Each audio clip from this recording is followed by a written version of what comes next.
there guys, how are we all doing? Welcome back to another video. Today we are back with the Premier League predictions. I'm joined by Leon. How you doing? I'm good, thank you, mate. How are you? Not too bad, thank you. There's been some interesting results in the last weekend of the Premier League, so let's get into this one. We start with a big game on the Friday night.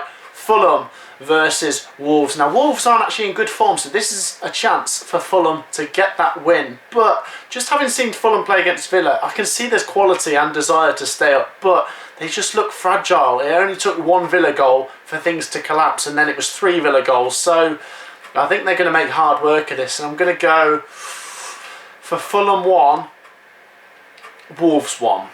Yeah, I think that sounds like a near correct scoreline. I'm going to back a draw as well. I'm also going to go for a 1-1. I think both teams really struggling as of late. Wolves they're really missing Jimenez. They're missing him like you wouldn't believe. So yeah, they're not scoring too many goals. They did score 2 against West Ham despite conceding 3. But yeah, 1-1 for me as well.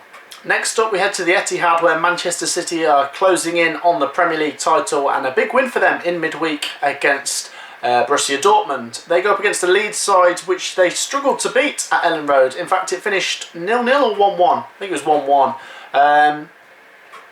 Do you know what? Man City 1, Leeds 2.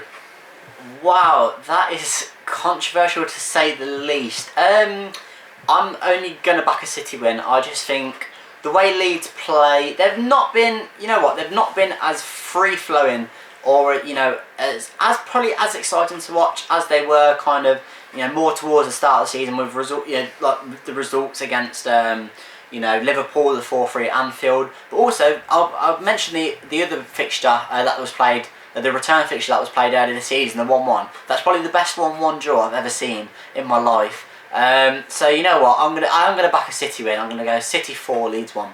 Wow, yeah, plenty of goals. Next up we go to Liverpool Villa. Now the reverse fixture saw probably the biggest, most freakish result of Premier League history. Villa won this game 7-2. And Liverpool come into this on the back of a defeat to Real Madrid, but before that a win against Arsenal. So some strange form from Liverpool. Villa, obviously, like we said, they beat Fulham last time. And I'm going to go for them to frustrate Liverpool. I'm going to go for a 1-1 draw. I think Liverpool are just so hit and miss that I think Villa might sneak something out of here. No, I'm thinking Liverpool. I can see Liverpool getting the win with this one. I think they will have to rest players for the return leg against Real Madrid in the Champions League. Obviously losing the first leg, as Matt mentioned, 3-1. So maybe Villa could get something. However, I'm going to back Liverpool, and I'm going to go for a Liverpool 2-1 win. 2-1. Next up, a London derby. Crystal Palace taking on Chelsea, who were involved in the biggest freak result of the weekend, losing 5-2 at home to West Bromwich Albion. Now Palace, they drew with Everton. That's not a bad draw, by the way. Can they make life difficult for Chelsea? It's going to be interesting to see Chelsea's response. I'm going to just back Chelsea. I'm going to go for Palace 0, Chelsea 1. I think a lot to do with this result could a lot from this result could kind of rely on what we see from Chelsea away at Porto in the Champions League, which will be tomorrow from when we're recording this video. Yeah, I'm going to go Chelsea win. Only slightly. I think Palace, you know, have caused many a team problem at Selhurst Park when they've been at home, obviously. But yeah, I'm going to go Chelsea win. I'm going to go 2-0. 2-0. Next up, Turf Moor. Burnley take on Newcastle, and Burnley letting that 2-goal lead slip against Southampton. They're not safe just yet, but speaking of not safe, you have to put Newcastle in the same bracket, if not worse. Although a 2-2 draw against Spurs wasn't a bad result for Newcastle, especially with Fulham losing. It's going to be tricky to predict this one. This is one where Newcastle might just turn up and snatch it, but at the same time, Burnley are good at getting these grub of a win over the line. So 1-0 Burnley. 1-0 Burnley. I'm going to back a Burnley win as well. I think Newcastle have become a bit of a bogey team for Spurs over like the kind of last previous years. They have got some results against them. So you know what, I'm going to go for Burnley. I think despite dropping a 2-goal lead against Southampton, I think they'll bounce back, and I'm going to go for a 3-1 win to Burnley. Interesting. Now next up to the London Stadium, where West Ham take on Leicester City, 2 teams who, wow, they could both make the Champions League this year. It's unbelievable. These two are just doing an incredible job. And yeah, I find this one really hard to predict. What I will say is I think there's going to be goals in this one. I'm going to say 2-1 either way. Who am I going to go for? I'm going to go for Leicester. Sorry, West Ham fans. I'm going for West Ham 1, Leicester 2. Don't worry, West Ham fans. I've got you down as the winner of this game in my predictions. I think the man of the moment, Jesse Lingard, he's going to come through. He's going to show why he is probably the most informed player in the Premier League right now. And yeah, I do expect him to be scoring in this game. Leicester, I think, will definitely cause a threat. They have gotten some good results away at West Ham in previous time, I believe. I think so. Anyway, that could be wrong. Apologies if that's wrong. But yeah, I'm going to go West Ham for this one. I'm going to go for a 3-2 win. Make it interesting. Ooh, yeah, like we said, plenty of goals in that one. Now next up to Tottenham, where they take on Manchester United. Now this also saw an interesting result last time out, 6-1 to Spurs. And you know what? Although United weren't convincing against Brighton the other night, I feel like they have revenge on their agenda against Spurs. And I'm going to say they're going to go to Tottenham and win 3-1. Well, I think this game is going to turn out to be a draw. I think, depending on how Mourinho sets Spurs up, you know, maybe Spurs get the early goal, then they sit back, United try and break them down, maybe get a goal.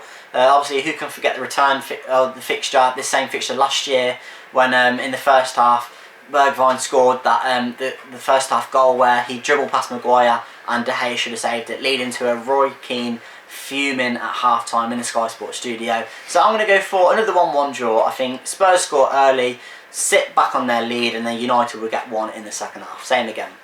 Next up to Bramall Lane, Sheffield United take on Arsenal. And Sheffield United, it's a matter of time before they're relegated. They aren't really putting up any fight, but, you know, Wilder's gone. I think they just need a summer to rebuild. And Arsenal will lick their lips at this game. I'm going to go for them to win 3-0. Yeah, I'm going to back Arsenal this one. I think, despite losing to Liverpool 3-0, you know, that was a bit of a crushing blow for them. But I think Sheffield United, they're struggling so much to kind of put anything together at the moment. Obviously, with the new manager in charge as well, with Chris Wilder leaving, I can only see them dropping more points towards the end of the season and more or less confirming what everyone else is expecting, their relegation. So I think it'll be Arsenal 2, Sheffield United 0. Interesting. Next up to the Hawthorns, West Bromwich Albion take on Southampton, and both of them picking up remarkable wins last time out. West Brom 5-2 at Chelsea, and Southampton coming back from 2-0 to win. So, I don't know. I mean, this game is obviously bigger for West Brom, and they have to win really to keep them thin chances of survival alive. Or, do you know what? Big Sam is going to get it done. West Brom 2-1. I'm also going to back Big Sam actually. I think a big win like that over a team like Chelsea, unfortunately, as it's my team. But you know what? I think that would really have helped to galvanise the players, and will be just what Big Sam's been looking for. I think it is too little, too late for West Brom. They're surely too far adrift from the rest of the pack. And like I say, other teams will pick up points, so I think they will be relegated more or less. But I will back them to win this one. I'm going to go West Brom. I'm going to go 2-0. Wow, 2-0 to West Brom. Yeah, backing them just like me. Yeah. And the last game, Brighton taking on Everton. Now both teams still have plenty to play for going into the final stretch of games. Everton, can they be playing in Europe next season? Looks like it. And Brighton, survival not confirmed just yet. They let a 1-goal lead slip at Manchester United and took 0 points from Old Trafford. It's a tough game. I'm going to go for Brighton 1-0. I think Graham Potter, he's a good manager, and I think Brighton should stay up. You know what, as surprising as that might seem to some fans, I'm also going to back a Brighton win. I was actually really impressed with how they looked away at Manchester United. You know, they were good at keeping the ball. They obviously got the early goal. You know, United have come back against a lot of teams this season, so you can't hold it too much against Brighton. But yeah, I'm going to back a Brighton win here. I'm going to go 2-1. 2-1. That wraps up the Premier League predictions, guys. Make sure to get your comments and your predictions down below. If you haven't already, please do leave a like, subscribe to the channel if you're new, and we'll see you in the next video. Peace out. See you soon.